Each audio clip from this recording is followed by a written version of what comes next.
انا نحن نزلنا الذکر وانا لہو لحافظون۔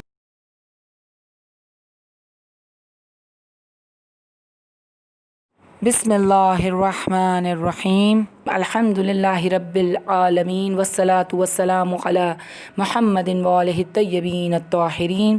السلام علیکم ورحمۃ اللہ وبرکاتہ۔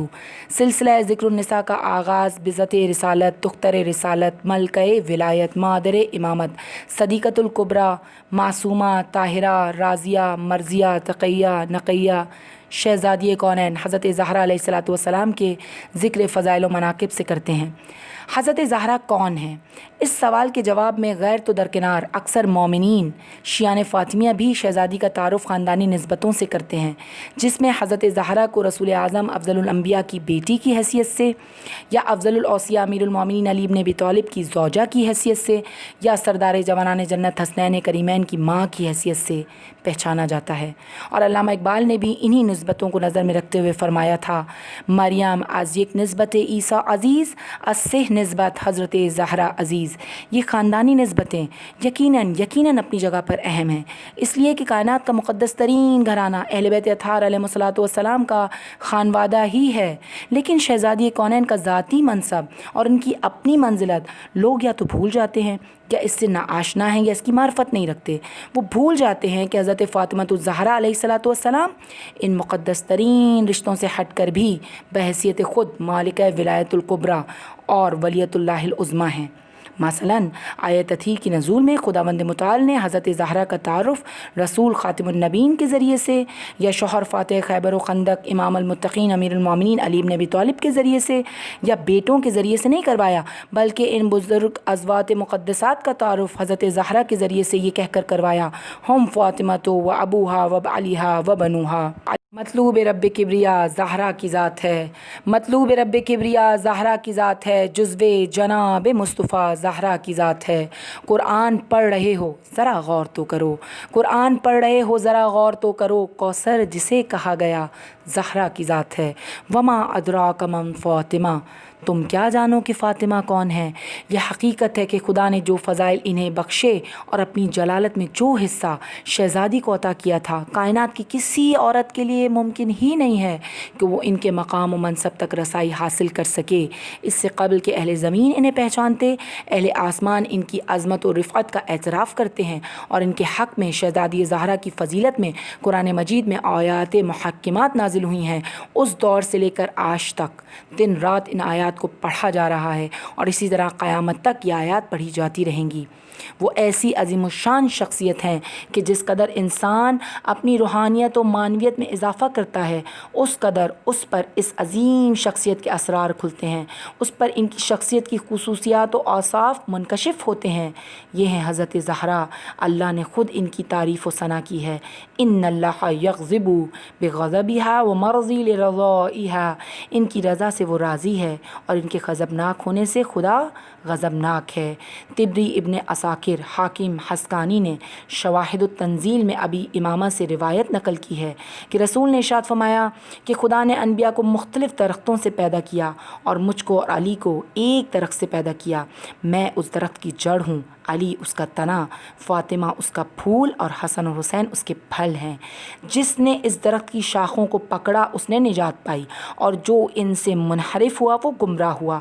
اور اگر کوئی بندہ خدا 1000 سال تک صفا و مروہ کے درمیان عبادت خدا کرتا رہے، پھر 1000 سال تک عبادت کرے، پھر اس کے بعد ایک اور 1000 سال تک عبادت کرے، مگر ہم اہل بیت کی محبت اس کے دل میں نہ ہو، تو خدا اس کو منہ کے بل جہنم میں ڈال دے گا۔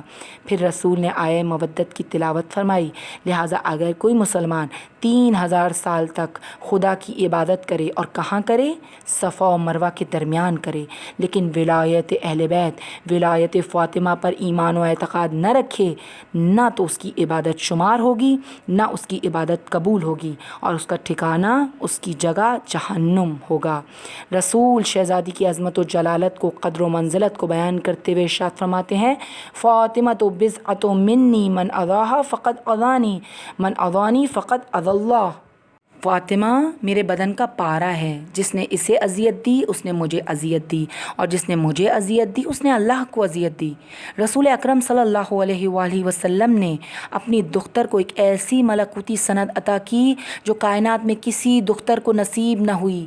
آپ نے فرمایا فاطمہ تو ام ابیہا، فاطمہ تو گویا اپنے باپ کی ماں ہے۔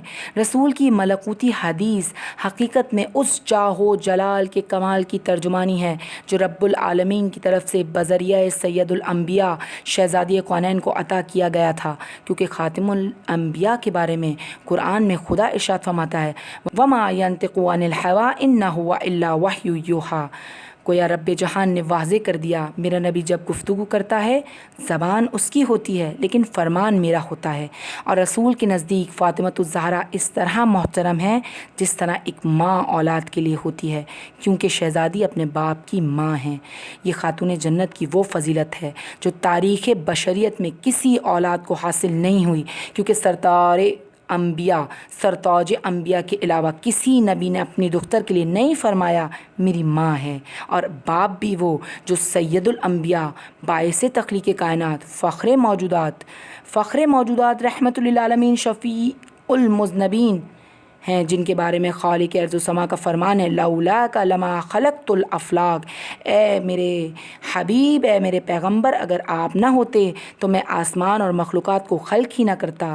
وہ رسول شہزادی کی فضیلت بیان کریں، احترام کریں، اور ان کے امتی ہونے کے دعوے دار مسلمان ان کے احترام میں کمی کر کے شفاعت رسول کے طلبگار ہوں۔ کیا ایسا ممکن ہے؟ صحیح ترمذی میں ملتا ہے جب بطول معظمہ تشریف لاتی تھیں سید الانبیاء ان کے استقبال کے لیے کھڑے ہو جاتے تھے، انہیں مرحبا کہتے تھے، انہیں اپنی جگہ پر بٹھاتے تھے۔ عائشہ فرماتی ہیں میں نے حضرت زہرا سے سوائے ان کے والد گرامی حضرت محمد مصطفیٰ صلی اللہ علیہ وآلہ وسلم کے کسی کو بھی افضل نہیں دیکھا۔ ایک اور حدیث بی بی عائشہ سے ہی ملتی ہے، رسول کے نزدیک تمام عورتوں میں سب سے زیادہ محبوب ترین فاطمہ تھیں، اور مردوں میں علی علیہ الصلوۃ والسلام تھے۔ بطول عذرا رسول کی بوسگاہ تھیں۔ رسول اکرم نے ارشاد فرمایا حضرت زہرا انسانی شکل و شمائل میں جنت کی حور ہیں، اور جس وقت مجھے بہشت کا شوق اور اشتیاق ہوتا ہے تو میں انہیں بوسہ دیتا ہوں۔ ائمہ اہل بیت اطہار علیہم الصلوۃ والسلام جب شہزادی کا ذکر کرتے ہیں تو ان کی عظمت و فضیلت کو بیان کرتے ہیں۔ شہزادی کے نام فاطمہ سے خاندان وحی کو بے پناہ محبت ہے، وہ اس نام کا احترام کرتے ہیں، بلکہ جس خاتون کا یہ نام ہو اس کا بھی احترام کرتے ہیں۔ امام صادق علیہ الصلوۃ والسلام نے اپنے ایک صحابی سے پوچھا اگر اللہ نے تمہیں دختر عطا کی تو اس کا نام کیا رکھو گے؟ اس نے کہا میں اس کا نام فاطمہ رکھوں گا۔ امام علیہ الصلوۃ والسلام نے ارشاد فرمایا تو فاطمہ نام رکھے گا؟ خدا فاطمہ پر درود و سلام بھیجے، اگر تو نے اس کا نام فاطمہ رکھا تو خیال رکھنا اسے تماچا نہ مارنا، اس کو گالیاں مت دینا، بلکہ اس کا احترام کرنا، اس پر کبھی لعنت نہ کرنا۔ امام موسیٰ کاظم علیہ الصلوۃ والسلام فرماتے ہیں اس گھر میں فقر و فاقہ داخل نہیں ہوتا کہ جس گھر میں محمد و فاطمہ نام کے افراد ہوں۔ حضرت زہرا کا مقام و مرتبہ جاننے کے لیے اتنا ہی کافی ہے کہ رسول کائنات نے ان کی فضیلت میں ارشاد فرمایا کہ فاطمہ میرا پارہ تن ہے، جو اس سے محبت کرے گا گویا اس نے مجھ سے محبت کی، اور جس نے اسے دکھ دیا گویا اس نے مجھے دکھ دیا۔ رسول اسلام نے ارشاد فرمایا کانت فاطمہ تو کوکبن دریم بین نساء العالمین، فاطمہ تمام عالمین کی تمام عورتوں کے درمیان کوکب ذوفشاں ہیں۔ بحار الانوار میں جلد 15 میں رسول کی حدیث ملتی ہے میری بیٹی فاطمہ کا نور اللہ کے نور کا حصہ ہے۔ اس عظمتوں کی پیکر شہزادی کا ایک نام صدیقہ ہے۔ صدیقہ اسے کہا جاتا ہے کہ جو مجسم صداقت ہو۔ حضرت زہرا صداقت کی بلندیوں پر تھیں، اسی وجہ سے رسول اللہ نے آپ کا اسم گرامی صدیقہ رکھا۔ آپ آیہ مباہلہ میں بھی شامل تھیں۔ آپ کی صداقت اور سچائی کی گواہی میں آیہ مباہلہ ہی کافی ہے۔ آیہ مباہلہ سورہ آل عمران میں نساءنا و نساءکم آیا ہے۔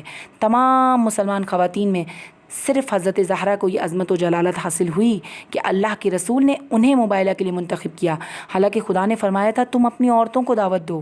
آیت میں لفظ نساءنا آیا ہے، اور مدینے میں مسلمان خواتین کی کمی نہیں تھی، ایک تعداد تھی، لیکن ان میں سے رسول نے فقط حضرت زہرا کو ہی اس کاروان میں شامل کیا۔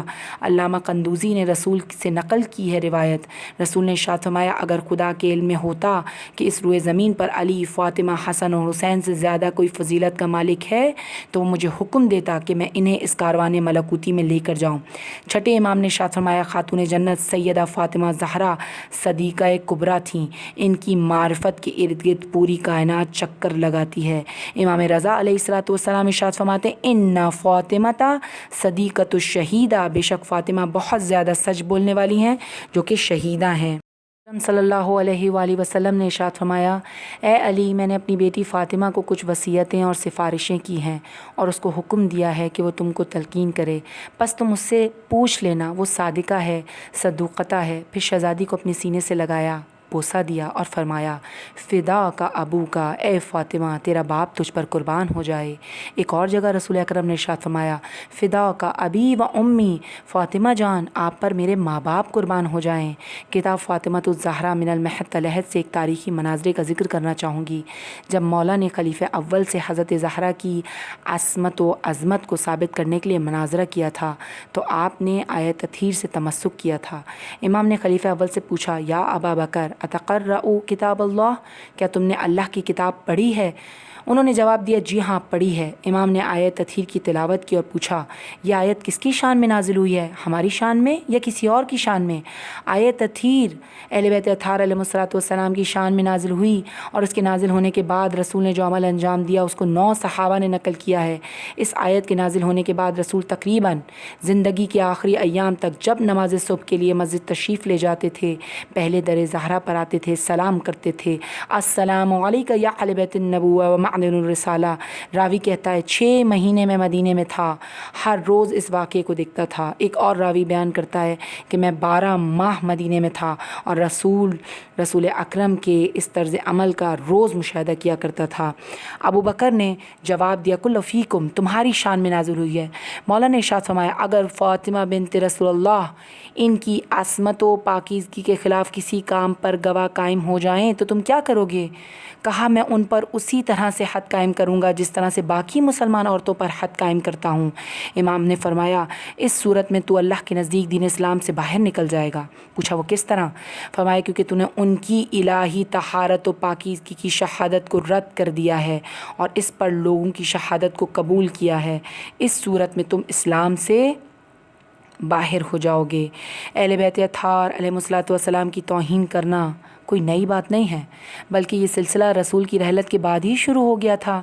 بس ہر زمانے میں افراد بدلتے رہے، کبھی امیوں کے مال خوردہ، کبھی عباسیوں کے تربیت یافتہ اپنے اپنے نجس افکار کے ساتھ بغض اہل بیت کا اظہار کرتے رہے، اور آج کے دور میں بھی کچھ گستاخ اپنی کارستانیوں سے باز نہیں آ رہے۔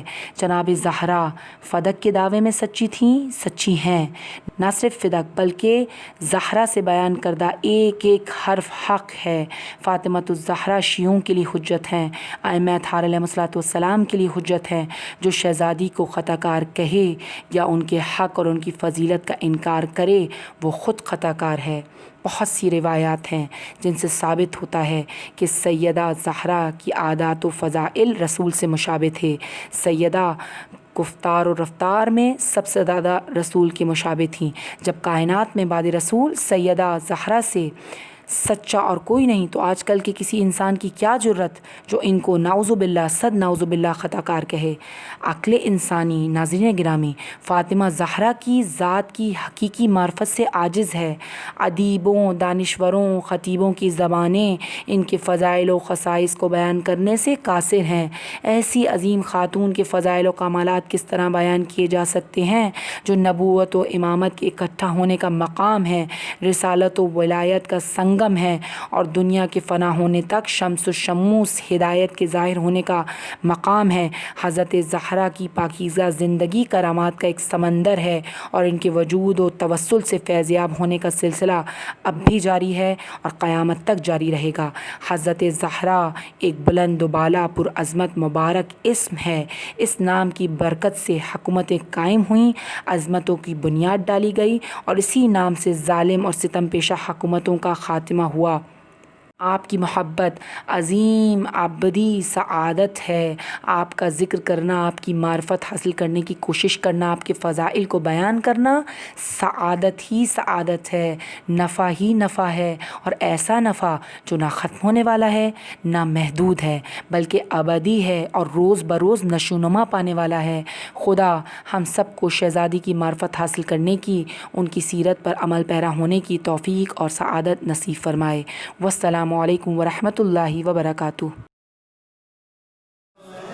القدر کا ترجمہ فاطمہ، لیلۃ القدر کا ترجمہ فاطمہ۔